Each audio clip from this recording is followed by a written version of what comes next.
Welcome to Factory Live Distillations Part 2. Yesterday we presented an overview of our work, introduced the 1,000 True Fans, 1,000 Global Villages campaign. Today we'll discuss the individual products and product ecologies of the Global Village construction set. It's important to discuss the components to lay a solid foundation for understanding the emergent applications.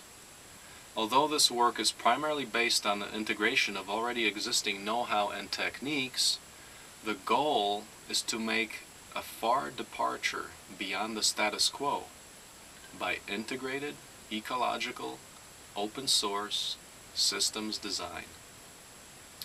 We have 5 categories of products shown in the first diagram. These consist of a total of about 40 different items. It's a limited set, but it's robust and sufficient.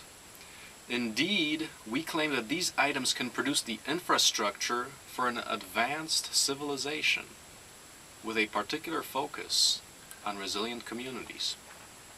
And this can be done both in the first and third world. The main assumption of many is that steel, one of the cornerstones of modern civilization, can be found in abundance just about anywhere as industrial scrap. The components shown in green are the main priorities, while the blue ones include those that we will pursue only if we collect more than 1,000 supporters. What is our point with the diagram? The list refers not just to a collection of items, but open source items that we are dedicated to developing. What does this open sourcing mean? It means that the know-how for producing the items becomes transparent and accessible. But also, congruent with OSE goals, it means that the designs and production processes are optimized so that efficient production can occur. If efficient production can occur, that means that viable small enterprise is enabled. If small enterprise is enabled, the possibilities of economic localization arise. When localization occurs, capital ceases to leak out of communities, and communities become more self-sufficient. This creates prosperous and resilient communities. That is the promise of open source economic development, and the reason why we put so much emphasis on this open source concept. This is simply known as sharing, it may be said.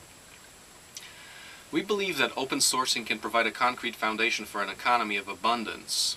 Now, we're using abundance not as a light-hearted hippie term, but a rigorous set of conditions that allow people to thrive in a world of plenty. This is a much deeper discussion, though, and will be left for another episode. For now, simply imagine that you have products like today, but they last a lifetime and cost, say, 10 times less or so for big infrastructure items because of optimization and elimination of waste, and these products can be produced primarily in local economies because the enabling techniques are transparent, therefore they can be learned and replicated locally without high barriers to entry.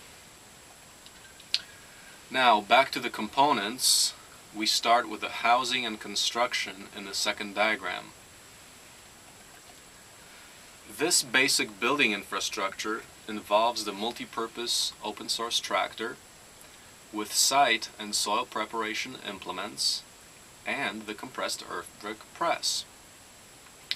With a couple more technology additions like the sawmill and insulating compressed blocks, we move on straight to advanced housing.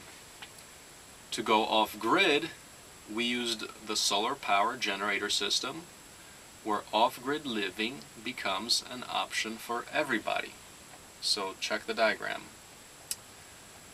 The solar power infrastructure itself is based on solar concentrator power, and it includes heat storage and power backup, and relies on a modern steam engine. What is unique about this? In 10,000 years of recorded human civilization, no one yet came up with a replicable home-scale power generation system based on concentrator solar thermal power. Sure, some one-of-a-kind, very expensive model may have been made here and there, but none of these were replicable. We think that we've got a system that will break the 10,000-year trend. Now, what about the steam engine in a diagram? Is that a bad choice? Well, actually not. It's a proven technology. Indeed, it's responsible for the Industrial Revolution. Now it can be used to create the forthcoming solar economy when it is used as the heat engine in a solar power generator. It also happens to be a power source with power density as good as the regular gasoline engine. Plus, this technology has been around, and you can even make it at home. Is it worth revisiting the steam engine as a power source for advanced civilization? We're not the only ones that think so. There are other companies that are doing this for solar power. How do you make the steam engine at home? With personal fabrication. That's the next diagram. Personal fabrication indeed will be covered much more deeply in a dedicated episode, but for now, the point is you can create a small but advanced workshop in your home, in your tribe or village for about $10,000 and make plows, steam engines, microelectronics, up to heavy equipment. Not kidding. But this is not a magical black box, though, as some people like to claim, such as the exotic personal fabricator. Skilled labor plus sweat of brow is required. But today you do have computer controls and global sharing of design as real possibilities to assist you. This is a possibility of on-demand production that can change the world. You can make all the tools or products that you would ever use in your life, or that you would find in your local hardware store, right in your garage workshop. Now we move on to the more complete solar ecology. This includes fuel, power, and vehicles. Note that this is all powered by the sun, either directly by heat storage or biofuels. We've added a small version of the tractor here, a two-wheel drive, walk-behind tractor, plus an open-source general-purpose car, OSGP, read open-source Jeep. If any one engine fails, for example, you can interchange the engine from the other two. This is modular design at its best. And it's powered by steam. Spend the money to build all this once in your life and you'll never have to buy something like this again. You can take care of this yourself. Moreover, it is possible that heat storage may work for vehicles as well. So, for example, you could have a tractor that's powered by solar energy in the form of stored heat.